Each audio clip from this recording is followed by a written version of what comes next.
the History Channel original podcast. History This Week, January 11th, 2022. I'm Sally Helm. Lieutenant Colonel James Harvey arrives at Nellis Air Force Base in Las Vegas, Nevada.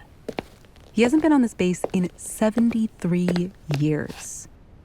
Today, he wears a burgundy suit coat with an airplane pin on it, plus a patch embroidered with yet more planes, and the words Tuskegee Airmen. When he was a younger man, Harvey served as a pilot in the Air Force's 332nd Fighter Group, the first black airmen in the United States military who fought during World War II and were named for their training ground in Tuskegee, Alabama. But what really catches the eye about Harvey's outfit today is his black baseball cap. It says, First Top Gun Winner, 1949. That is the year that Lieutenant Colonel James Harvey last stepped foot on Nellis Air Force Base in Nevada. 1949. He was there for the Air Force's first ever weapons meet, when the military's most talented pilots, the best of the best, competed against each other in simulated acts of aerial warfare. Harvey was on a team of 3 pilots, the only black pilots competing. And they won.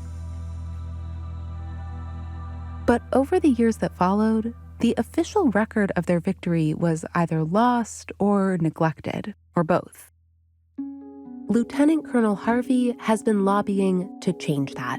And today, he arrives at Nellis Air Force Base to accept a plaque commemorating the Top Gun victory. Mission accomplished, but almost 73 years. That's a lifetime for some people.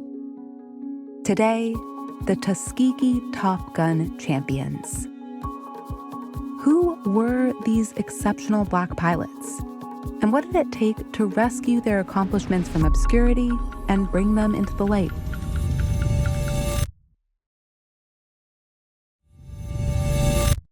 Lieutenant Colonel James Harvey III is now 99 years old.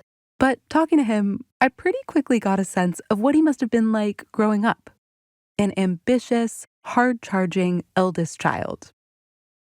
I was the anchorman on the gymnastics team, captain of the basketball team. And then in my senior year, I was class president and valedictorian. You were doing it all. Well, when I was growing up, and up until the time I got married, I was a perfectionist. And then when you're a perfectionist, and marriage don't go together. But for years, perfectionism kind of worked for him. He'd set his mind to something and then do it. That's how it was with becoming a pilot. I was in my yard one day, and I heard this sound overhead, and I looked up. It was 4 P-40s flying in formation. And I said, I'd like to do that one day. That was it. So I pursued it. Harvey was growing up in a tiny Pennsylvania town. And around the same time, in New York City, a kid named Harvey Stewart Jr. was also dreaming of flight. He grew up near what is now LaGuardia Airport. I used to go over and watch the planes land and take off, and I used to fantasize myself as being the pilot at the time. But, they don't let kids fly planes. The closest he could get was flying model airplanes with his friends. They were made out of balsa wood, bamboo paper, and rubber bands. And we would race them. We would fly them and see how long we can keep them aloft. Were you good, Colonel Stewart? Did you come in first in those balsa wood competitions? I would say I was in the middle of the pot. Really? Yes. Stewart grew up in a racially mixed neighborhood. Meanwhile, Harvey was from the only black family in his Pennsylvania town. But both men told me their first real experience with racism happened when they joined the military as young people in the early 1940s. Stewart enters the service in 1943 at age 18, alongside friends from his New York neighborhood, and he leaves home for training. My parents had warned me of what it would be like training in this house there. And the day I went into the service, some of the other kids in the neighborhood, and I guess 4 of them were white, we went down to Pennsylvania Station to catch the train. And when we got to Washington, the conductor came back and he pointed to me and he said that you'll have to go up into the first car. And I knew what he was aiming at. And the fellows that was with said, we'll go with you, Harry. And the conductor said, no, that's for the colored people up there. You'll have to stay back here. Later on in the day, I had a pass to eat in the dining car. And when I sat down, the conductor pulled a green curtain around me. So my being there wouldn't offend the sight of the other people who were eating in the dining car there. Do you remember what you felt? Yes, I felt a twinge of, well, I don't know whether you call it disgust or hatred or whatever you would call it, but I had my eye on the prize, hold on there. And my prize was to go ahead and get my wings and to become a pilot.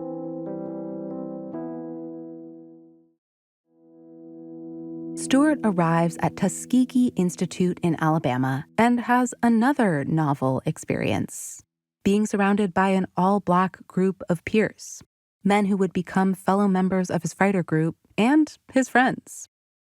Black men had only recently been allowed in the Army Air Corps at all. Pilots held the rank of officer, and for many years, the Army didn't want Black officers in charge of white troops. But in 1939, President Franklin Roosevelt overrules that backwards view.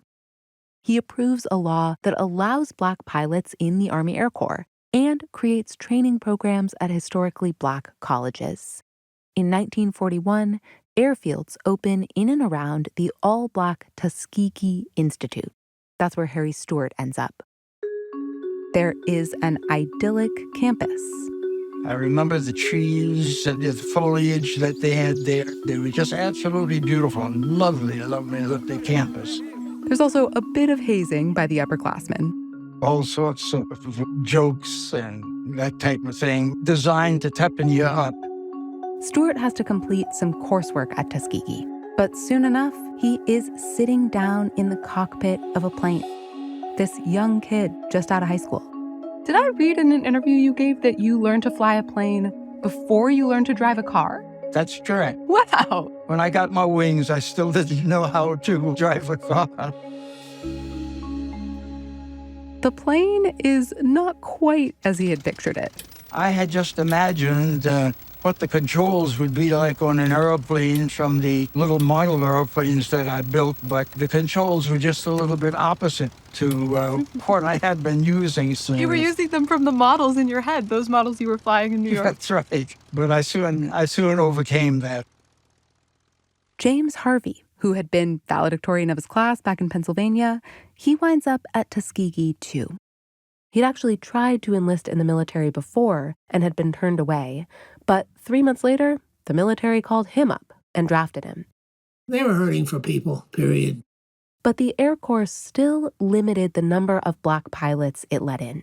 As a retired military officer and historian put it, this whole Tuskegee program was seen as, at best, an experiment, and at worst, an unwarranted political intrusion. Harvey told us you could feel that in the training, which was notoriously tough.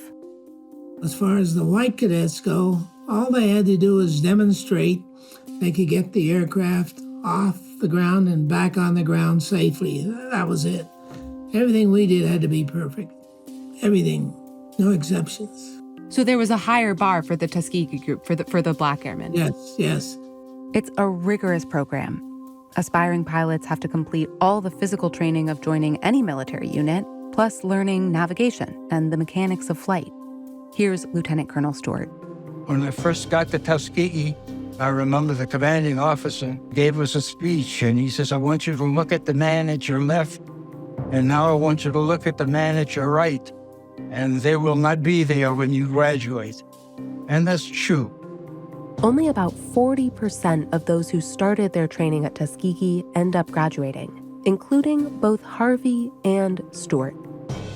In June of 1944, Stewart gets his wings. A few months later, he's assigned to the 332nd Fighter Group and deployed overseas. His job is to escort Allied bombers over Central Europe. Something like 600 bombers and almost a like number of fighters there. So there were 1,000 planes in the sky. Oh, yes. It's a sight that very few people have seen, and you probably notice when you look up in the sky sometimes and you see the airliners come across and they're leading these white streamers, and they're called vapor trails. Well, can you imagine? I'd see these streamers, these arches in the sky there, and the beautiful white streaks that the engines were leaving there, and that's what I call the ballet in the sky. Ballet in the sky. It sounds beautiful. It is beautiful. It almost sounds peaceful. And that's how there was a general, I forget who it was, describing what flying combat was like. And it's sheer boredom with moments of actually terror. So that's what it was. During one attack, a plane in Stewart's group is shot down. The pilot is killed on the spot. Another man parachutes to Earth, only to be snagged and hanged on a lamppost. On Stewart's wall today, there's a depiction of one of the many German fighter jets that tried to down his plane. That's an enemy plane that's on my tail. He's trying to shoot me down. And unfortunately, or fortunately, I guess you would say, he lost control of the plane and flew into the ground, and he was killed. It just as well as could have been me. The war ends in 1945, and both Stewart and Harvey remain in the Air Corps, which becomes the Air Force in 1947. The Cold War is now brewing. So, although there's not active combat happening, the Air Force wants to keep its pilots sharp, and a notice goes out. In January of 49, the Chief of Staff of the Air Force sent a directive out to all the fighter groups in the United States that they were to have this intramural weapons competition between each fighter group on each base. Competitions, finding out who the best pilots were in the various groups that were flying at the time. And they were to select their 3 highest scorers to represent their group in the first ever Top Gun weapons meet to be held by the United States Air Force in May of 49. Lessons learned in tactical weapons competition will pay huge dividends for all of us should the need arise to engage another aggressor, says the program of events. Only the best of the best pilots are chosen to compete. They took the most recent scores that we had on our training flights, and that's how I happened to get picked at the time. That's how you happened to get picked, because you were really good. You had the highest score.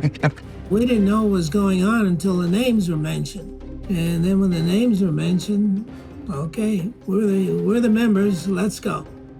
Then First Lieutenant James Harvey and First Lieutenant Harry Stewart end up on the same 3-man team. They're joined by a captain, Alva Temple. They also have an alternate, First Lieutenant Halbert Alexander, in case someone has to drop out. And from there, we were headed to Las Vegas Air Force Base. To enter a 10-day competition. Before we left, we met with our commanding officer, and he said, if you don't win, don't come back. soon after arriving in Las Vegas, Harvey says he got the sense that some of the officers running the event weren't thrilled that the black pilots and their support crews would be competing. Like when a member of the Tuskegee team met with the rules committee to talk about the details of the contest. They didn't want to hear anything he had to say. Nothing. Told him to keep quiet. Well, that ticked him off. We asked him how his meeting went, and he told us, and that ticked us off. So the only thing for us to do now is to go out and win this thing. Easier said than done. Remember, everyone in this competition has been selected because they are at the very top of their units. Over 10 days, they'll tackle 5 events, a mix of dropping bombs, shooting targets, and firing rockets, all from the air. 10 days of serious flying. Some of the most strenuous and dangerous events that have ever been designed for a military competition are about to unfold. In one case, tragically. And the Tuskegee team from the 332nd Fighter Group, they're the underdogs. We were sort of ignored by the rest of the pilots out there. When I say ignored, I don't think they looked at us as being any kind of competition for them. Those other pilots have no idea what's coming.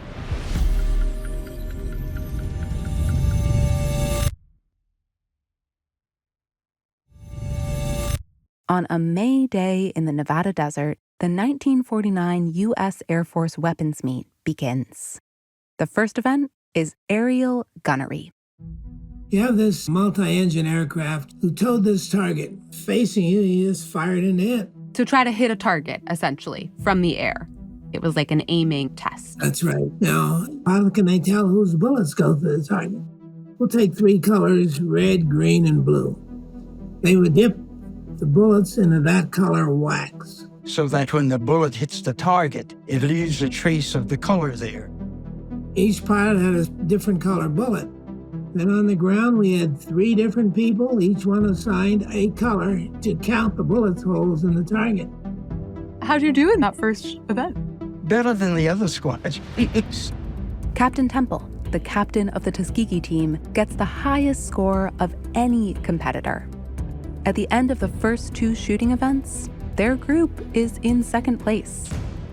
Next up is dive bombing. Plunging toward a target on the ground, dropping a bomb, and then quickly pulling up without crashing. It's not too easy. No one did very well in dive bombing. In fact, it's a really dangerous event when not executed perfectly. During the competition, a member of the Tuskegee maintenance crew asks to fly along with one of the other team's pilots. But that pilot... He didn't start pulling out soon enough, and he hit the ground and killed both of them. Lieutenant Colonel Stewart had seen men die in combat before, but these deaths shook him. That I don't like to remember. Soured everything for that period. Still, the Air Force decides that the competition must go on. With the meet more than half over, the Tuskegee Airmen are still in second place, almost 20 points behind the leading team. But they have a strategy for the next event, skip bombing, which requires you to drop a bomb so that it bounces and propels through a vertical target. You come in very low to the ground, and you release your bombs. I won't give our secret as to why we had 100%, but I won't tell you how we got it. You won't tell me even now? You may go out and win a contest. Colonel Harvey, I'm not close to winning a skip bombing contest. I promise you that. I'll tell you how I did it. When the target goes under the nose of the aircraft, you punch the bomb off. Captain Temple is up first. He hits his targets, 6 for 6. Then goes Stewart, 6 for 6. I was number 3. So the 2 people before you had both had a perfect score, 6 for 6. Right. Then I had one. Harvey hits all 6 of his targets perfectly, too. That's when we had the perfect score. That's when we pulled ahead. By the time they start the final event, rocket firing, the Tuskegee Airmen have taken the lead. And in rocketry, Temple had a good score. Stewart and I missed by 1 rocket. Still a good score. 5 out of 6. It's a good score. We still won the event, though. Finally, on May 12th, almost 2 weeks after they'd arrived in Las Vegas, it's time to tally the scores. And the winners of the propeller plane division, with over a 20-point lead, are the Tuskegee Airmen. We win the weapons meet, the first ever weapons meet. They said we couldn't fly. We didn't have the ability to fly aircraft or operate heavy machinery. We were inferior to the white man. We were nothing. We proved them wrong at every turn. But the euphoria didn't last that long.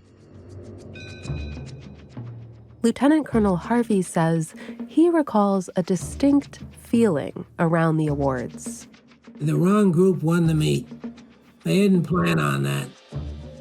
When it came time for their team to be photographed with the trophy, Lieutenant Colonel Harvey remembers being ushered into a hotel room. They quickly set up this table, put the trophy on it, had us stand behind it, took our pictures, okay, out. You see that picture today, and it was so hastily set up. And if you look between the base of the trophy and Colonel Temple on the right, you can see a lot of stuff in there. You can see A1 sauce bottle, salt and pepper shakers, sheet music stands. That's how quickly they set this thing up. They were anxious for us to get out of there. Lieutenant Colonel Stewart still holds on to that photo.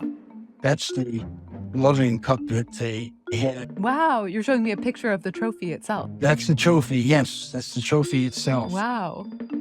But that is the last these men see of the trophy for decades. It gets shipped off to the Smithsonian for storage. And it's pretty much the last they hear of their win, too. We won in May of 1949. Once a year, the Air Force Association puts out an almanac. When the almanac came out, the winner of the 49 weapons meet was listed as unknown. Unknown. We asked Tobias Nagel, editor-in-chief of Air and Space Forces magazine, about it. He told us that the magazine, quote, never intentionally sought to hide the accomplishments of the remarkable Tuskegee Airmen. He did confirm that the victory was omitted from some issues of the almanac, but added that, as the editors uncovered historical facts in subsequent years, the records of those early competitions were published correctly. After the contest, Lieutenant Colonel Harvey stays in the military. He becomes the first Black combat pilot to fight in the Korean War. Lieutenant Colonel Stewart leaves the Air Force in 1950 and tries to get a job as a commercial airline pilot. And I was summarily dismissed. One of them said, right out, that yes, it's because of your color there. The other one never gave me any response. I was summarily dismissed right at the reception desk. Years pass. In 1986, a film called Top Gun is the highest-grossing movie in the U.S. It tells the story of a naval contest with officers competing to win a weapons meet. But few remember that first Air Force competition in Nevada, including Stewart himself. I had forgotten about the trophy and the competition. Until, in 2004, a woman named Zellie Rainey Orr is researching a Tuskegee Airman from her town in Ohio. And she meets Captain Alva Temple, the captain who had teamed up with Harvey and Stewart at the weapons meet all those years before. Orr decides to track down the missing trophy. All it took were a few phone calls to find out it was in storage at the National Museum of the U.S. Air Force in Dayton, Ohio. Some people thought there was some kind of skullduggery or something like that, but I don't think so. I just think it was a mishandling. The Air Force Historical Research Agency directed us to former agency historian Dr. Daniel Hallman, who told us that he believes the Air Force did not hide the trophy in a racist attempt to hide the achievement of the Tuskegee pilots. The trophy acknowledged 4 winning teams from 1949 and 1950, and only one of those was Black. The Air Force and its museum told us the museum can only display about 10% of its collection at any given time. So while the trophy was on display for an exhibit in the 80s, it was then stored until it went on permanent display in 2005. Now, the story didn't end there. The story ended January 2022. Finally got recognition, and it's at Nellis Air Force Base. The 332nd Fighter Group, or the Tuskegee Airmen, won the first ever Top Gun weapons meet. It's finally put in place. How did that feel? It felt good. Finally. Yes. It took decades for the accomplishment to be recognized. And over those decades, in the military itself, there was progress. Stewart recalls shortly after their win in 1949, the Air Force implemented President Truman's order to desegregate the armed forces. The base that we run was disbanded, and all of the personnel was sent to the four corners of the earth, and there was true integration. The move was a long time coming. Black Americans in the military had more than proven themselves over and over for centuries. And yet, there was always the brunt that you had to take of this prejudice that was going on. You couldn't really get an equal footing or any respect or dignity. One of the most powerful refutations of that broken system was given by the Tuskegee Airmen in 1949. In the skies above the Nevada desert.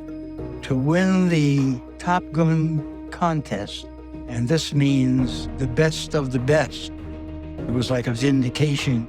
We proved them wrong again. They're always proving them wrong. Just because a person is a different color doesn't mean anything. I don't know where they get this stuff from, but anyway, we proved them wrong.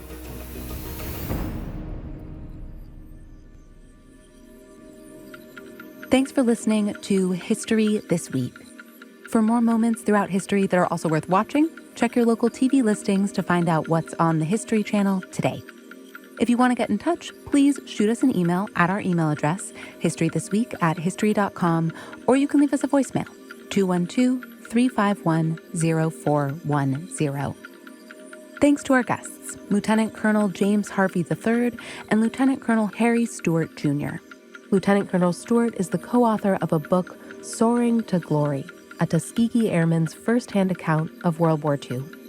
Thanks also to Zelly Rainey Orr, author of Heroes in War, Heroes at Home, a tribute to the first Air Force Top Guns. And to Daniel Hallman, retired historian at the Air Force Historical Research Agency. Dr. Hallman's new book, Misconceptions About the Tuskegee Airmen, will be out in February 2023. This episode was produced by Julia Press. It was story edited by Jim O'Grady and sound designed by Dan Rosado. History This Week is also produced by Corinne Wallace and me, Sally Helm.